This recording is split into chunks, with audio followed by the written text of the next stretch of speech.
Welcome to Biggest Spoilars, the destination for exclusive spoilers, latest updates. Tracy's back, and surprises Brooke Lynn in the Quartermaine kitchen, saying a month of relaxation has done her prodigies. Ned walks in and hugs his mama, drinking her home. Tracy asks them what she missed. Ned's making big changes. Gio walks by and welcomes Tracy home. She asks why he has a bag of yield, and he explains he got everything on Ned's list, including the kale he wanted. Tracy says nothing likes kale, not indeed Ned. Ned explains he's changing his diet because he'd a heart attack. They sit down at the kitchen table and explain everything to Tracy. She wonders why no bone. Told her when she called home and snappily deduces they didn't want her around. Ned explains it was his decision not to tell her, as when she gets spooked, she picks fights with Olivia.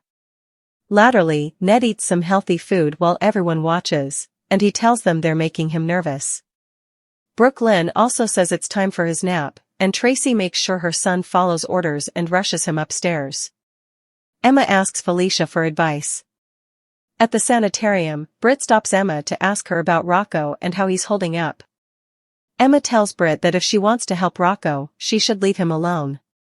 Emma walks down. Emma runs into Felicia, who asks if she's heard from her grandmother recently. Emma says she hasn't since Thanksgiving, but she's not upset. She is, still, upset about Gio, and asks Felicia how to support him given the trouble he's having with Dante. She knows Felicia helped Mac and Cody connect. Felicia admits it was James who did all the work. Felicia fills Emma in on Cody delivering James when he nearly drowned, and how Cody and Mac eventually saw the verity in each other, that they were both family and loved the other. Felicia asks whether Gio and Dante partake a common cause that could help them put their differences away. Emma smiles. Rocco faces the law. Sonny shows up at Justine's office and suggests she drop the charges against his grandson, since Dalton prevaricated and Rocco served his time. Justine can't do that, as it'll look like favoritism given who his grandparents are. Rick walks in, and Justine asks him to explain to his family that laws have to be upheld. Rick says without Dalton and any real substantiation, all Turner will be doing is locking up an innocent sprat. Is that what she wants to be known for? Justine suggests they see the judge. Dante and Nathan talk outside of Lulu's. There's been no sign of Valentine.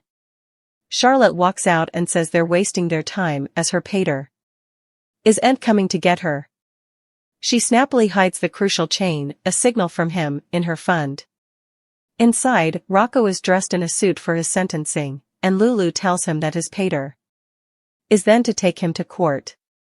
Rocco refuses to go with his pater until he accepts Gio. Dante enters, and Rocco states that he wants his mama to take him to court. Lulu tells their son to go upstairs and change his shoes, as they aren't suitable for court. Once Rocco has stomped up the way, Lulu tells Dante to wake up. She says Rocco feels he isn't treating his family right, and he's more interested in fighting with his pater right now than allowing about his future. She wouldn't take the chance that he fights with his pater in court, so she asks him to stay with Charlotte, and she'll take Rocco to court. Back outdoors, Danny shows up and finds Charlotte with Nathan. The kiddies tell Nathan they plan to be in court to support Rocco. Nathan feels that's not wise, as they were Hisco conspirators. Latterly, Lulu brings Rocco to Justine's office, where Sonny is. Rick and Turner return from speaking with the judge and have reached a plea agreement. The judge has left it up to Turner. Rocco can get 30 days, or 500 hours of community service. Turner says her decision is over. To Rocco back at Lulu's, Dante confides in Nathan about his WSB experience and distancing himself from Lulu and Rocco, which he allowed was for the stylish at the time. He realizes now that it damaged his son. Now, his son is pushing him down. Outside, Danny and Charlotte talk about Rocco, and Charlotte says she really wanted to help Rocco before she went down. Danny asks where she's going. She explains she believes her pater is then to take her down, as she got a communication from him. She admits she doesn't know what she wants to go back on the run with him. However, Sidwell makes demands. Sidwell and Laura meet at the Metro Court auditoriums, per his demands. He explains he's buying Sunny's peers. He wants her to plump this trade with a press conference and to take credit for making it be. Kevin soon joins them, and Sidwell explains that this is a private discussion. Laura tells Sidwell that her hubby knows everything. Sidwell reminds Laura of the terms of their agreement, and irked Kevin suggests Laura could call Sidwell's Baranka and turn herself in. Jack barks new orders. In Jack's office, he and Joss bandy the hunt for Valentine, and Jack is hoping his counsel might have answers for him about what was going on at the Five Poppies. Jack says neither Alexis nor Martin represents him. Now he has a new counsel named Barbara Saunders, Carly's fake name. He says the WSB hasn't been suitable to track her down, which makes him suspect she no way existed. Jack explains that this woman had sophisticated spectacles equipped with technology to block the captivity's facial recognition software and believes she'll lead them to Valentine. He puts Joss in charge of chancing her. Joss says she'll keep him informed and heads off to see her mama. Carly and Valentine are aunt roomies. At home, Carly calls into work to say she wouldn't be in moment. Valentine walks into the kitchen looking for coffee. He tells her that she doesn't have to babysit him, but she refuses to leave him alone in her house. Valentine assures her that he's not enjoying this either, and he hates that his son is so close and girdled by people who despise him. Carly says Lulu would no way poison Charlotte against him, and his son is thriving then. Valentine still believes his son needs him, and he heads to hide out in the garret. Latterly, Joss shows up, having bought an angel for their tree at the Christmas request. Joss allowed. She could come over for a sleepover on Friday and have a Christmas cookie party with her mama and Donna. Carly loves the idea, but knows Joss really wants to be then to cover her from Valentine. Carly assures her that Valentine isn't coming for her, but for Charlotte. After Joss leaves, Valentine remerges. Carly asks how they can get Jack out of her son's life for good. Jack threatens Britt. Back at the sanitarium, Britt gets a call from Jack, who demands she come to his office for a converse. He threatens to shoot agents for her if he has to. Britt shows up to see Jack, who makes it clear they know she was involved in Dalton's exploration, both then and at the Five Poppies. He wants that exploration and threatens to tell Sidwell that she's been working with them the whole time if she doesn't get it to him. In the show's final moments. At the eatery, Sidwell calls Kevin's Baranka and makes it clear that he needs Laura and Sunny, but he doesn't need Kevin. He looks forward to Laura's press conference and walks off. Laura tells her hubby that she loves him, but don't ever do that again. In Turner's office, Rocco knows he broke the law and didn't realize how his conduct would affect others. He's sorry for what he did and is ready to accept the consequences. Turner thanks him for taking responsibility and says the court will be satisfied with community service. In the cute kitchen, TRACY thanks Brooke Lynn for taking care of her father and says she owes Gio everything for what he did for Ned. She's also veritably happy to see Gio and Brooke Lynn getting on. Emma walks in, says hello to TRACY, and asks to talk to Gio about Rocco. She believes if he wants to make effects better for Rocco, also he has to find a way to make up with Dante. At Lulu's, Nathan asks Dante if there's anything he can do to make effects more between him and Rocco. In his office, Britt tells Jack she knows he needs her, and spin her to the bad guys won't work. So, if she's going to risk everything to feed him data, also she wants her medical license back. She tells him to make it be. At Carly's, Valentine admits he doesn't suppose they can get Joss out of the WSB yet, but they can get Jack to stop exploiting her. He believes Sidwell and Faison's final design will be Jack's downfall, and he's bound to find himself in the middle of it, and Valentine will be ready to expose him. The Quartermaine kitchen had always been a battleground disguised as a gathering place, a room where coffee was poured alongside accusations, where love was expressed through criticism, and where loyalty was tested daily. On this particular morning, sunlight filtered through the tall windows as if nothing in the world had changed. But everything had. Brooke Lynn stood at the counter pretending not to listen for footsteps, pretending her shoulders weren't tight with responsibility that didn't belong to her generation. A month ago, her father had nearly died. A month ago, the idea of normal had been ripped away like a bandage pulled too fast. And then, the door opened. TRACY Quartermaine didn't announce herself. She never had to. Her presence arrived before she did, filling the room with an unmistakable authority sharpened by wealth, wit, and a refusal to soften with age. "Well," Tracy said lightly, setting down her designer bag as though she'd merely stepped out for groceries instead of disappearing for a month, "a little sunshine, a lot of silence, and absolutely no family drama. I highly recommend it." Brooklyn froze. Slowly, she turned. "Grandma?" Tracy smiled, genuinely pleased, devastatingly observant. "A month of rest has done wonders. You look responsible." "That worries me." Before Brooklyn could respond, another familiar voice cut through the room. "Mom." Ned Ashton entered, moving more carefully than he would ever admit. His smile was real, if guarded, and when Tracy saw him, something unspoken flickered behind her eyes, relief mixed with sharp maternal instinct. She opened her arms. Ned stepped into them. For a moment, Tracy Quartermain didn't speak. She simply held her son, her hand gripping the back of his shirt as if letting go would tempt fate. Then she pulled back and studied him. "You look thinner," she said. "Either you've joined a cult or someone scared the sense into you." Ned exhaled. "Welcome home, Mom. What did I miss?" Tracy wasted no time. "So," she said briskly, dropping into a chair like a queen reclaiming her throne, "what did I miss while I was busy enjoying peace and quiet?" Brooklyn exchanged a look with Ned. That was when Gio entered, arms full of grocery bags, completely unprepared for the force of nature now assessing him. "Tracy," he said politely. "Welcome back." She raised an eyebrow. "And you are?" "Gio." She eyed the produce. "Why are you carrying vegetables like they owe you money?" Gio blinked. "I got everything on Ned's list. Including the kale." Tracy recoiled. "Kale?" She turned to her son in horror. "Nobody likes kale. Not even people who pretend to." Ned sighed. "I'm changing my diet." Tracy narrowed her eyes. "Why?" Brooklyn spoke quietly. "Dad had a heart attack." The word landed hard.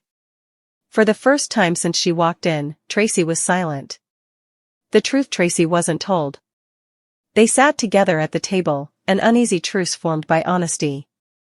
Ned explained everything, the collapse, the hospital, the fear, the changes he was being forced to make.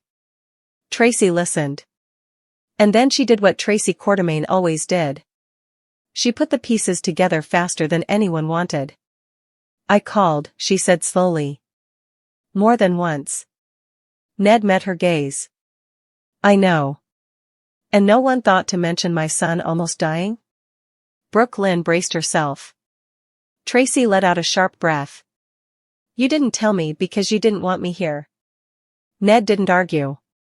He explained, gently, that when Tracy got scared, she went to war. And Olivia was always caught in the crossfire. Tracy absorbed that.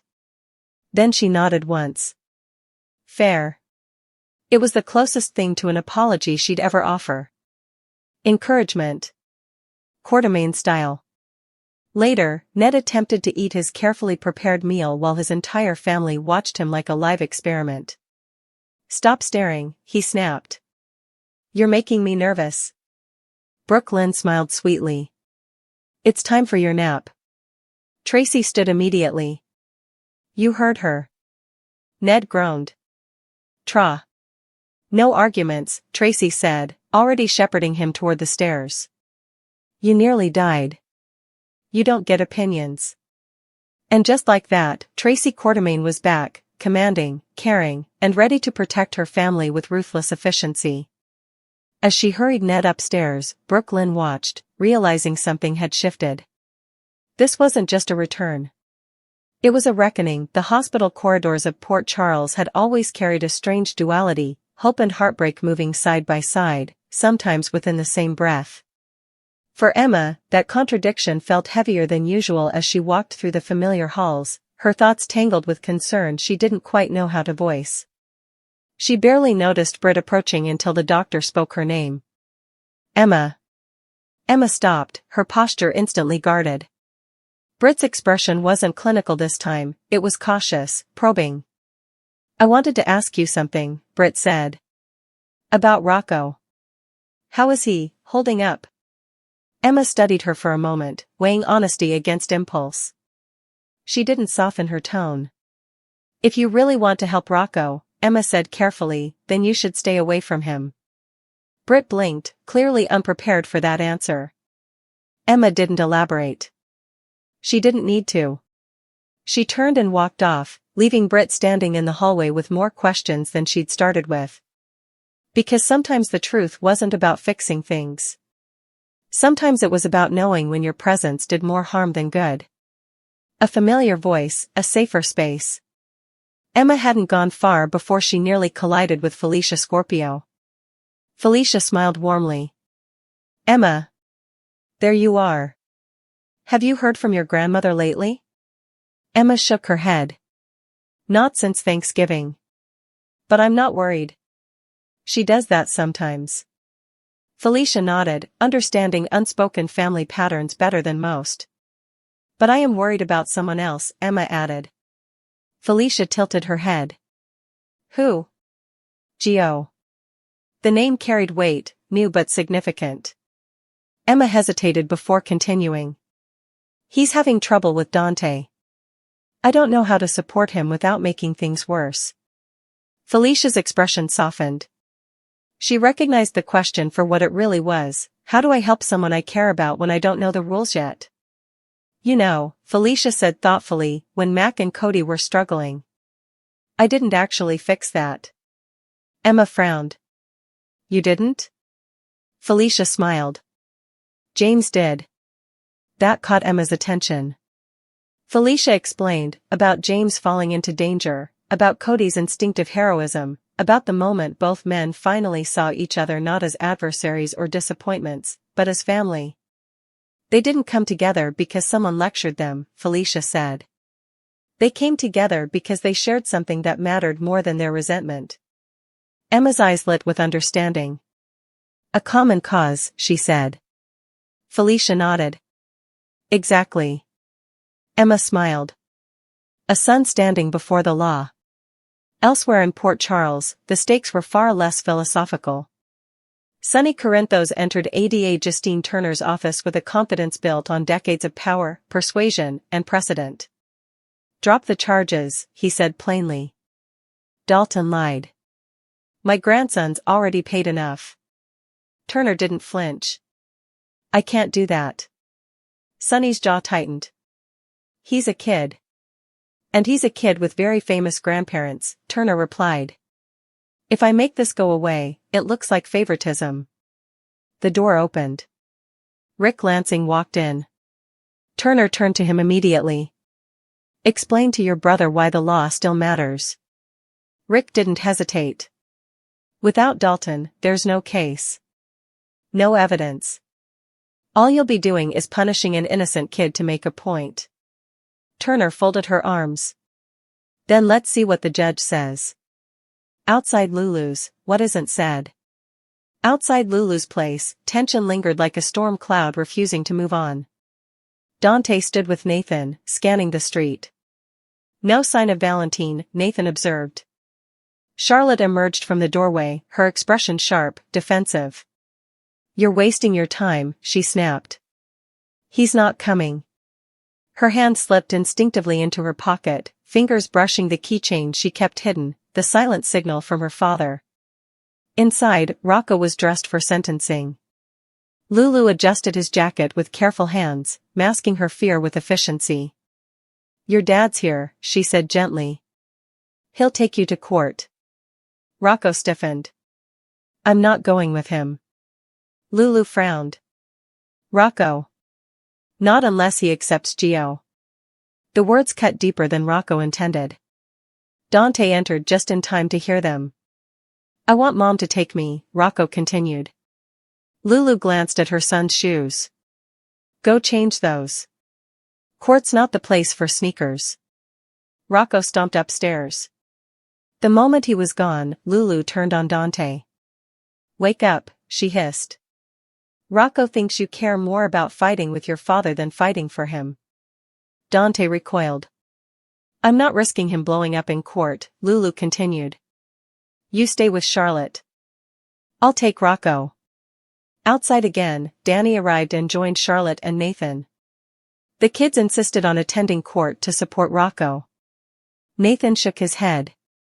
That's not wise. You were all involved. Charlotte didn't argue. She just looked away. Choices that shape a future. In Turner's office, Rocco stood straighter than anyone expected. He admitted he broke the law. He admitted he hadn't thought about the consequences. And he accepted responsibility. The judge left the decision to Turner, 30 days, or 500 hours of community service. Turner looked at Rocco. It's your choice. Damage and regret. Back at Lulu's, Dante opened up to Nathan about his time with the WSB, about the emotional distance he thought was necessary, about how protecting his family had ended up hurting them instead. I thought pulling away was safer, Dante admitted. I was wrong. Outside, Charlotte confessed to Danny that she believed her father was nearby, that he planned to take her away. I don't even know if I want that anymore, she said quietly.